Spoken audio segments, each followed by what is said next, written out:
talking about today's topic, what's new in Adobe Premiere 2026. So today we are just not going to look at a software update. We are going to look at a piece of a history.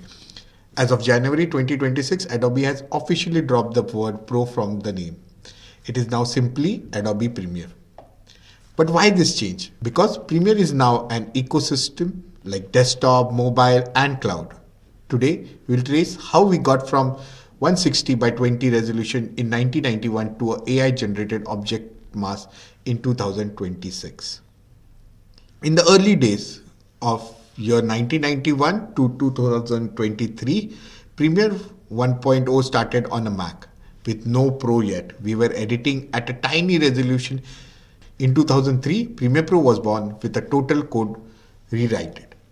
In 2010, CS5 gave us the Mercury playback engine. This was a GPU revolution. Before this, we spent half our life watching render bars. In 2013 to 2023,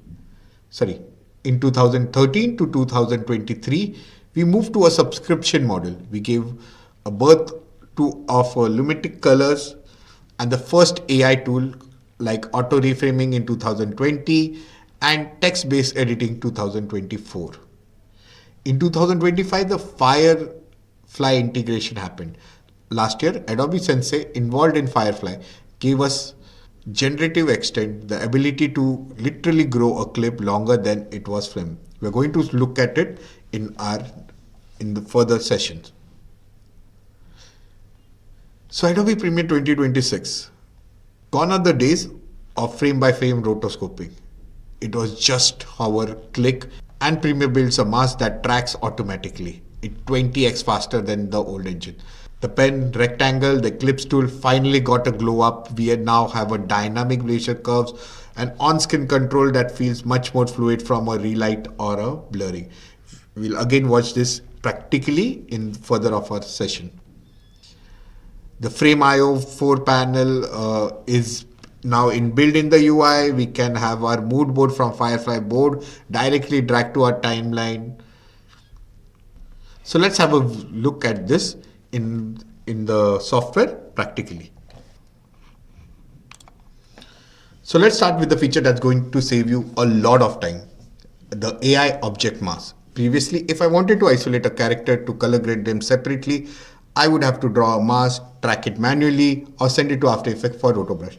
But now it's very easy and you can do it in Premiere itself. You don't have to send it to After Effects and it's just a few clicks. So let's see that.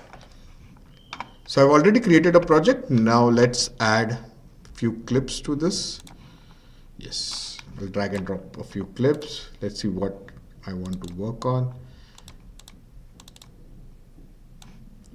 So I create a sequence of this and take a shorter clip. Let's see where I want to cut this.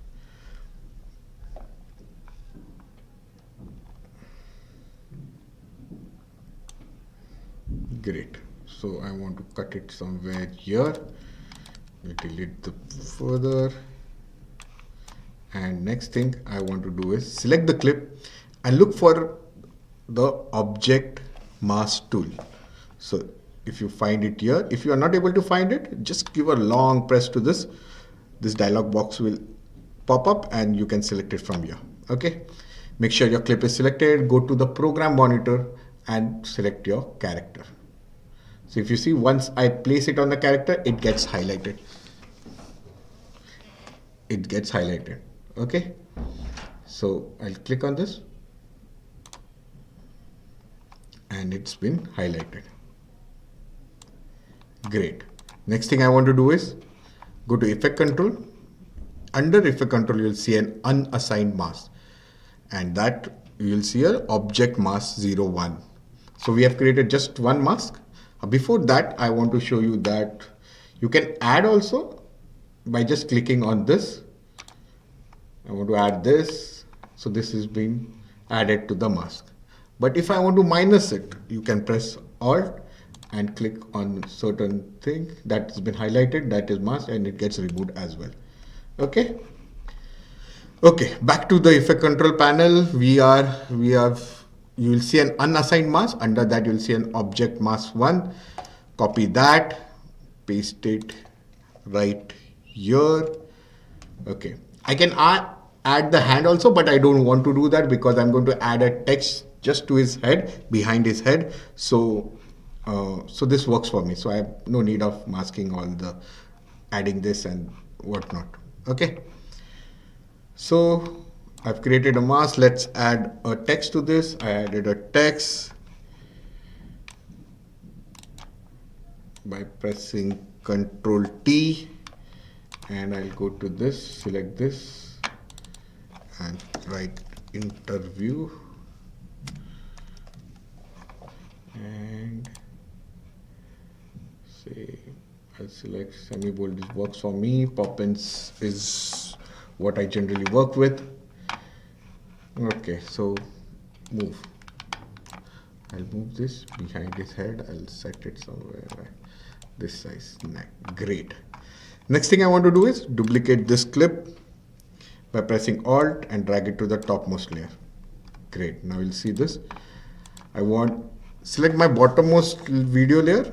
Go to this object mask in the opacity and delete. You'll see everything is working. So let's view this clip. I'll zoom it a lot. Let's see how this works. Okay, you'll see, but still it's not been tracking properly. What I'll do is I'll select this and go to this opacity and track this. I purposely showed you without tracking it. Now you'll understand the difference. It will take few seconds, but look at it, how brilliantly it tracks. Great. Now let's view the clip again.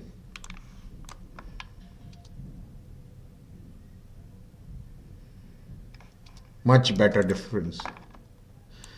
Previously it would take a lot of time, but now it's very easy.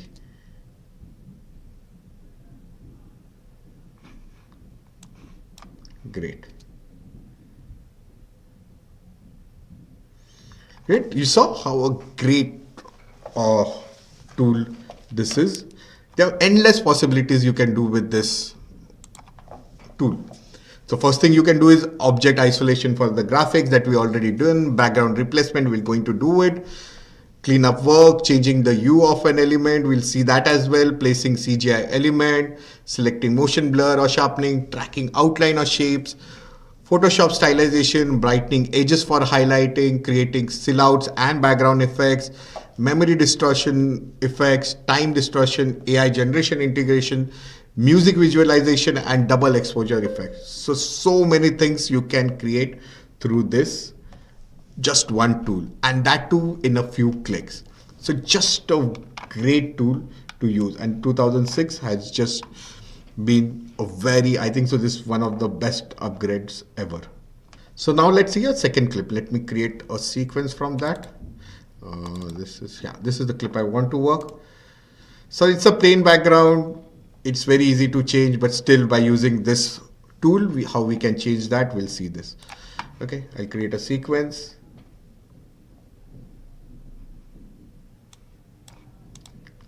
And I will use it here.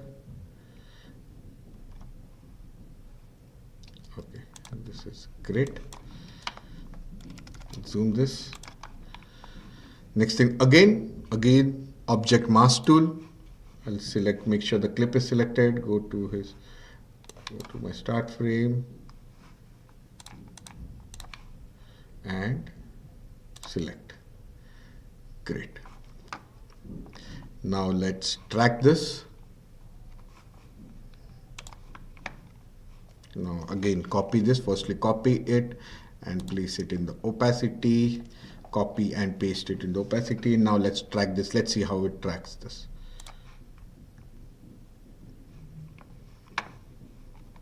Great.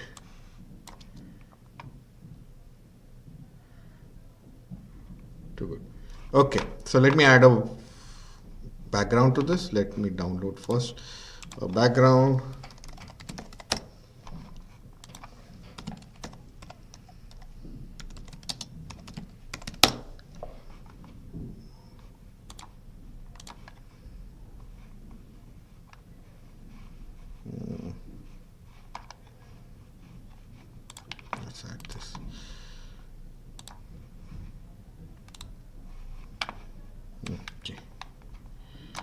this should be above this, and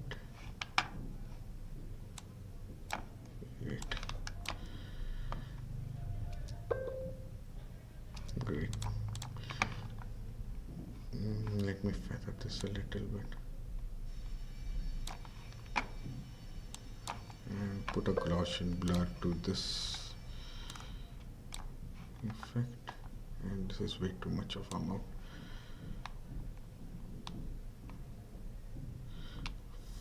A little blur is better. Okay, now look at this effect. How nicely and precisely it tracked.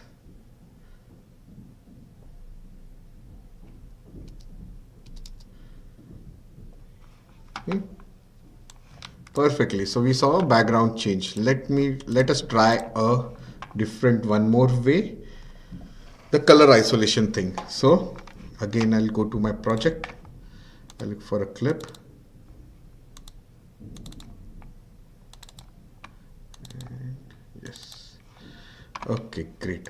So I'll create a sequence for this. And we'll view the clip.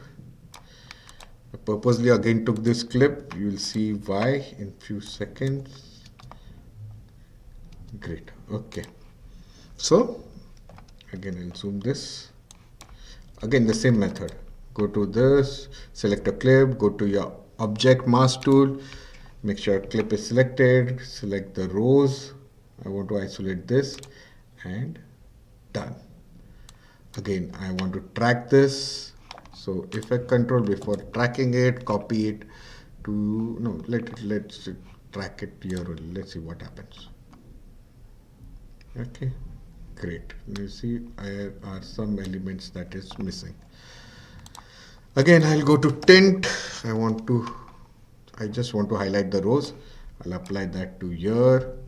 You'll see the object has been highlighted. The mask has been copied to tint effect perfectly, and I will invert it.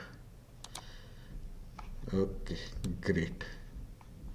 Now look at the tracking is little works. It works.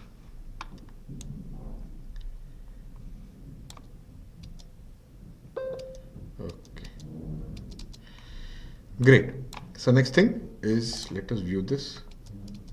We'll see the mask. Okay, let us fix this first.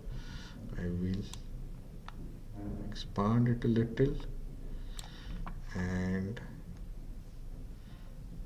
instead of invert, I will move it to blend, move to subtract. There are two ways I can do it. Either click invert or subtract makes the same effect. See? Very easily, in few clicks, I am able to isolate a certain object. Another great option, now that the mask tool, now you'll see, previously we used to go to opacity, draw a pen tool, use a circle. Where are those? So I'll show you that as well. So the pen tool has been reinvented in 2026. So let us see that as well. Okay. So I'll create a new sequence. I will select this. If you give a long press to this, you'll see a pen tool, ellipses, rectangle, pen tool, and everything. So let me select the pen tool and let me draw a rough mask. So just for the demonstration purposes, I am drawing a rough mask, very roughly.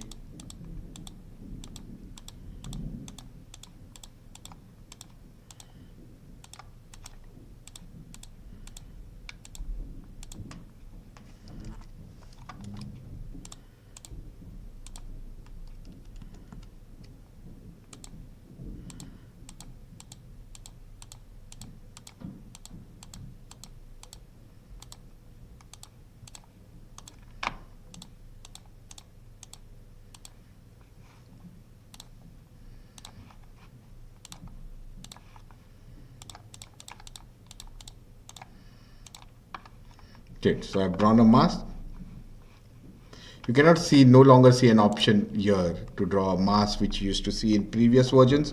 but this you can see it here now under this tool. Okay, next is this. Next I want to do is track this again, go back to my first frame, copy that, place it in your, I want to add a Gaussian blur, I want to blur the background, so I will add a blur to this, drag and drop, and you'll see this. Now I want it to, here I'll click invert. Okay, so now let's track this. We'll see, we want a shorter clip, shorter this clip. Okay, so let's see how it tracks this. So it's a rough mass. I have just drawn it roughly just for the demo purpose, and I'll select the clip, go to my tracker, click on this pen mask. Okay, so it's tracking. I hope it did a good job. I want to feather this a little, too much of feather. Okay, so this is works. A little. Now let's see the clip. Okay. Great, you see I can blur this. So this was just a rough mask that I've drawn just for the demo purpose, but you can understand how, if you have used Premiere Pro, you'll understand how useful this is. Okay. Another few of the updates that I want to talk about is your new extensions they have added. So if you go to this, they have recently Premiere Pro have acquired Film Impact. So if you can see that their effects and everything is available here. It was there in, I think so it started getting added from December, but now it's in full-fledged. Go to the extension under Windows, you can find extension and select Film Impact Dashboard. So you'll see this dashboard popping up. And there are so many effects, so you no longer have to work. Just select the clip and you can add that effect to this. Just click apply and it will get applied to the clip. So you're getting effects, you're getting some presets of image control, keying, and whatnot. So if you hover along the thumbnail, you will see a thumbnail as well. Okay. So many. So light leaks and everything. So this is one of the biggest, one more update that they have added. So many transforms, utilities, you can add the text, whatnot. Animations you can add. They already have a ton of stock to this. Dissolve effects, transitions, your distorts.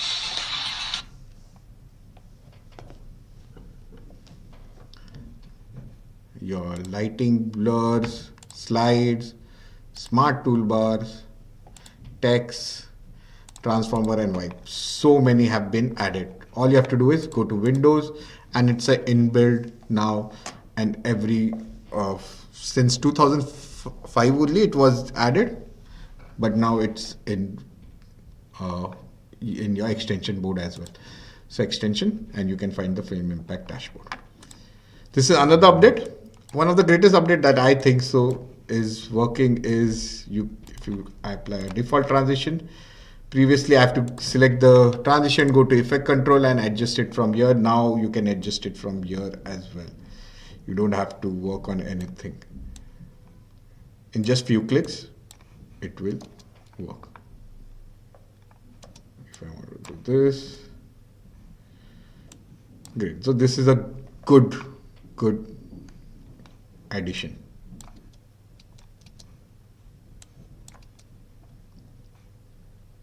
Okay. So these are few of the updates that they've added in 2026, and I think so it's a brilliant update, great way to, and gives us, as an editor, it gives you a lot of creativity lot of prospectors, you can use this tool and create your videos. Great. Okay. So some of the things that I think so students are still not using, which were updated long back, but students are unaware of it. I want to talk to you about that as well. So let me import a recent clip that project that I've been working on. Recent project, I have been working on some interviews for our college. Okay, so I will open some. Yes, so this is an interview that I've been working on.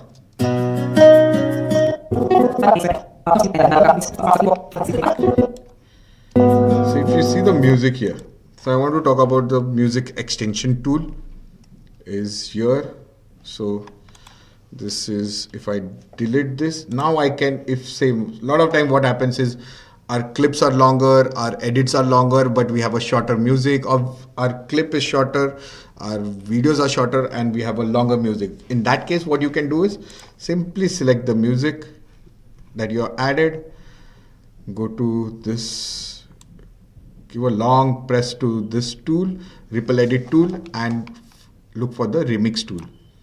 Select it and go to your end of your audio, and you can drag it or shorten it as per your requirement. Give it a time.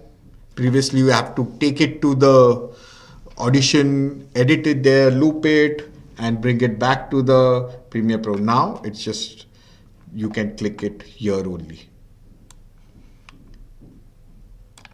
Yes. So okay, so this is one of the tools that I think so students are not using it. And another thing is your extension, generative extension tool. So now you can generate a video for 2 seconds of a video. You can extend it, and you can 10 seconds of audio, you can extend a video. Very useful in case you are getting like a short of a video or audio, you can extend that by using this tool as well. Generative extend tool. Okay. So this was some of the updates of Adobe 2026. I hope you liked it, you understand it. In case you have not understand, you can always contact us. We'll be happy to share it, or leave a comment. We will try to reply it on the video as well. So thank you so much. Have a good day.